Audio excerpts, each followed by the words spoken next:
Assalamualaikum warahmatullahi wabarakatuh. Kali ini kita mau berdiskusi tentang motivasi. Oh iya, perkenalan dulu nih. Nama aku Farela Valencia Adista. Saya Siva Diana. Nama saya Amanda Hastika. Dan saya Widya Febriani. Pada diskusi kali ini, itu untuk memenuhi EKT 2 pada mata kuliah Manajemen Sumber Daya Manusia. Apa saja sih yang kita diskusikan pada motivasi?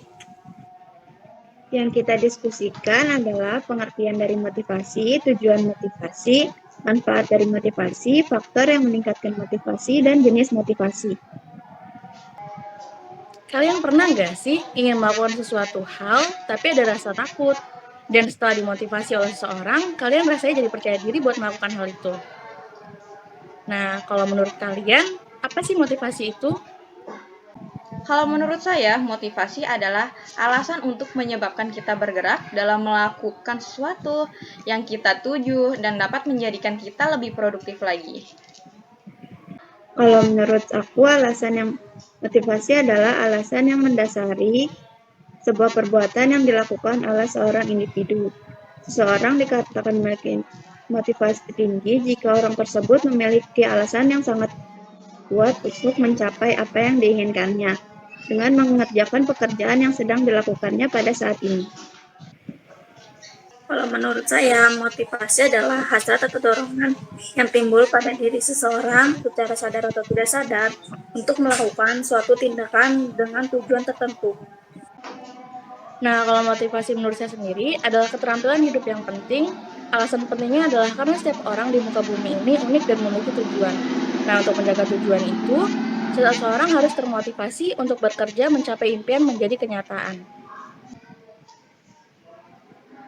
Nah, barusan kita sudah tahu nih pengertian motivasi. Berarti tujuan motivasi itu untuk menggerakkan atau menggugah seseorang agar secara sadar dan sengaja timbul keinginan dan kemauannya untuk melakukan sesuatu, sehingga dapat memperoleh hasil dan mencapai tujuan yang diinginkan. Motivasi itu tidak hanya mempunyai manfaat loh, tetapi juga mempunyai faktor yang untuk meningkatkan motivasi. Nah, di sini ada 2 faktor untuk meningkatkan motivasi. Di antara kalian siapa nih yang tahu faktor untuk meningkatkan motivasi? Saya tahu, jadi faktor yang meningkatkan motivasi itu yaitu ada faktor intern dan faktor ekstern.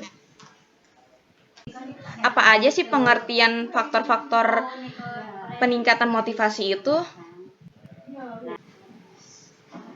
Faktor intern itu faktor dorongan yang timbul dari dalam diri seseorang. Contohnya, pemimpin kerja kita memberikan reward kepada karyawan yang memberikan kinerja yang optimal, memberikan promosi jabatan kepada karyawan berprestasi, serta memberikan kesempatan melanjutkan pendidikan kepada karyawan yang berpotensi. Nah, kalau faktor ekstern itu dorongan atau kekuatan yang ada di dalam diri seseorang yang dipengaruhi oleh faktor internal yang dikendalikan oleh manajer, seperti penghargaan, kenaikan pangkat, dan tanggung jawab. Gak kerasa ya, kita sudah sampai di penghujung diskusi. Tadi kita berdiskusi tentang pengertian, manfaat, tujuan, dan faktor dari motivasi. Nah, ternyata ada juga loh jenis dari motivasi.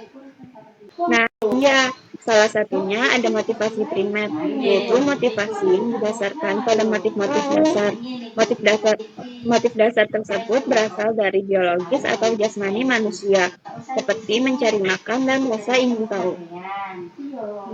Gak hanya motivasi primer aja, ada juga motivasi sekunder, yaitu motivasi yang dipelajari dikaitkan dengan motif sosial, sikap, dan emosi dalam belajar terkait komponen penting seperti efektif, kognitif, dan kurasif. Sehingga motivasi sekunder dan primer sangat penting dikaitkan oleh siswa dalam usaha pencapaian prestasi belajar. Nah, kesimpulan dari diskusi yang kita bahas tentang motivasi ini, yaitu terdapat kesimpulan motivasi merupakan dorongan untuk bertindak terhadap serangkaian perilaku manusia dengan mempertimbangkan arah, intensitas, dan ketekunan pada pencapaian tujuan. Di dalam motivasi terdapat unsur pembangkit, mengarahkan, menjaga, menunjukkan intensitas, bersifat terus-terusan, dan adanya tujuan. Motivasi juga diawali dengan adanya kebutuhan yang belum dipenuhi, adanya pencarian cara-cara untuk memuaskan kebutuhan. Kemudian, perilaku yang mengarah kepada tujuan, evaluasi prestasi, imbalan atau hukuman, kepuasan, dan kembali lagi pada tujuan yang diinginkan, baik itu secara positif maupun negatif. Nah, itu dia nih diskusi dari kami tentang motivasi. Bila ada salah kata, kami mohon maaf. Wabillahi taufiq wal hidayah. Wassalamualaikum warahmatullahi wabarakatuh. Bye-bye.